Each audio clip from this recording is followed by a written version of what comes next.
എല്ലാവർക്കും നമസ്കാരം. എൻ്റെ പേര് ഇന്ദു എന്നാണ്. ഞാനൊരു തനി നാട്ടിൻപുറത്തുകാരിയാണ്.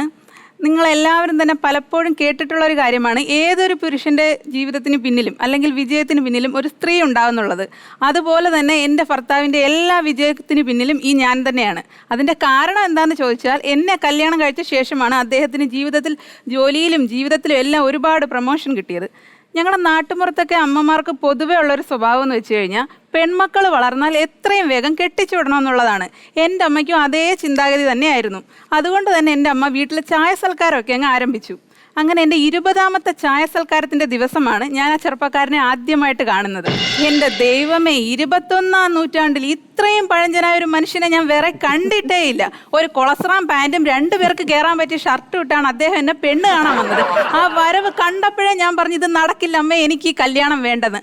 അത് കേട്ടപ്പോൾ അമ്മ എന്നെ തുറച്ചു നോക്കിയിട്ട് പറഞ്ഞു, നീ ഇത് എന്തോ ഭാവിച്ചിട്ടാ, 20ാമത്തെ ആലോചനയാണിത്, 21ാമതൊരു പെണ്ണ് കൂടി കാണാമെന്ന് നീ വിചാരിക്കേണ്ട, ഇയാളെ തന്നെ കെട്ടിയാൽ മതിയെന്ന് പറഞ്ഞു. അങ്ങനെ ഞങ്ങളുടെ എൻഗേജ്മെൻ്റ് ഒക്കെ കഴിഞ്ഞു. ഞങ്ങളുടെ നാട്ടിൻപുറത്തൊക്കെ ഈ കല്യാണത്തിൻ്റെ തലേ ദിവസമാണ് പുടവ കൊടുക്കൽ ചടങ്ങ് നടക്കുന്നത്. അങ്ങനെ അദ്ദേഹത്തിൻ്റെ വീട്ടിൽ നിന്ന് 6 മണിക്കാണ് പുടവയായിട്ട് വരാമെന്ന് പറഞ്ഞിരുന്നത്. പക്ഷേ എത്തിയപ്പോൾ കുറച്ച് താമസിച്ചു പോയി. ഒരു 9 മണിയായി എത്തിയപ്പോൾ. ഞാൻ പുള്ളിക്കാരൻ്റെ അടുത്ത് ചോദിച്ചു, എന്താ ഇത്ര താമസിച്ചത്? അത് പിന്നെ വീട്ടിലെ ചിക്കുവിൻ്റെ തൊടലങ്ങ് പൊട്ടിപ്പോയി. അച്ഛൻ പറഞ്ഞു, അതിന് പുതിയ തൊടൽ വാങ്ങിച്ചിട്ടിട്ട് നീ പോയാൽ മതിയെന്ന്. എനിക്ക് അച്ഛനെ ഭയങ്കര പേടിയായതുകൊണ്ട് ഞാൻ പറഞ്ഞതുപോലെ അനുസരിച്ചിട്ടാണ് വന്നത്. ഞാൻ വീണ്ടും മനസ്സിലോർത്തു, ദൈവമേ, ഇതുപോലൊരു പേടിത്തൊണ്ടനെ ആണല്ലോ ഞാൻ ഇനി ജീവിതകാലം മൊത്തം സഹിക്കേണ്ടത്. ഏതായാലും ഞങ്ങളുടെ വിവാഹമൊക്കെ കഴിഞ്ഞു. ആദ്യമൊക്കെ അഡ്ജസ്റ്റ് ചെയ്യാൻ ഒരുപാട് ബുദ്ധിമുട്ടാണെങ്കിലും പിന്നീട് അദ്ദേഹം എൻ്റെ കാണപ്പെട്ട ദൈവവും സുഹൃത്തും വഴികാട്ടിയും ഒക്കെ ആയി മാറി. കുറേ ദിവസങ്ങൾ അങ്ങനെ മുന്നോട്ട് പോയിക്കൊണ്ടിരുന്നപ്പോൾ അദ്ദേഹം പതിയെ പതിയെ എൻ്റെ വാഷിംഗ് മെഷീനും ചപ്പാത്തി മേക്കറും മിക്സിയും ഒക്കെ ആയിട്ട് അങ്ങ് മാറി. അങ്ങനെ ഞങ്ങളുടെ ജീവിതം രസകരമായിട്ട് ഇങ്ങനെ മുന്നോട്ട് പോയിക്കൊണ്ടിരിക്കുമ്പോൾ ഒരു ദിവസം രാവിലെ ഞങ്ങളിരുന്ന് കാപ്പി കുടിക്കുമായിരുന്നു.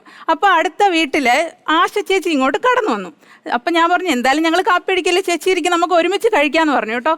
അപ്പോൾ ചേച്ചി ഇരുന്നു. ഞാൻ ചപ്പാത്തി മുട്ടക്കറിയൊക്കെ ചേച്ചിക്കും കൂടി കൊടുത്തു. ചേച്ചി ഇത് കഴിക്കുന്നതിനിടയിൽ എന്നോട് പറയാം, എടി ഇന്ദു, നിൻ്റെ വീട്ടിലെ ചപ്പാത്തിക്ക് ഇത് എന്നാ ടേസ്റ്റാ, ഇത്ര സോഫ്റ്റായിട്ട് നീ ഇത് എങ്ങനെ ഉണ്ടാക്കുന്നു? ഞാൻ ചേട്ടനെ നോക്കി ഒന്ന് ചിരിച്ചിട്ട് പറഞ്ഞു, ചേച്ചി അത് ഞങ്ങളുടെ വീട്ടിലെ ചപ്പാത്തി മേക്കറിൻ്റെ ഗുണമാണെന്ന് പറഞ്ഞു. ചേച്ചി അങ്ങനെ കുറേ സമയം കഴിഞ്ഞ് തിരിച്ചുപോയി. പിറ്റേ ദിവസം രാവിലെ 10 മണിയായപ്പോൾ എനിക്കൊരു ഫോൺ കോൾ. നമ്മുടെ ആശ ചേച്ചി കേട്ടോ. ഞാൻ കോൾ എടുത്ത്, ഹലോ, എന്താ ചേച്ചി? എടി മോളെ, ഞാനിവിടെ ഒരു കടയിൽ നിൽക്കുവാടി.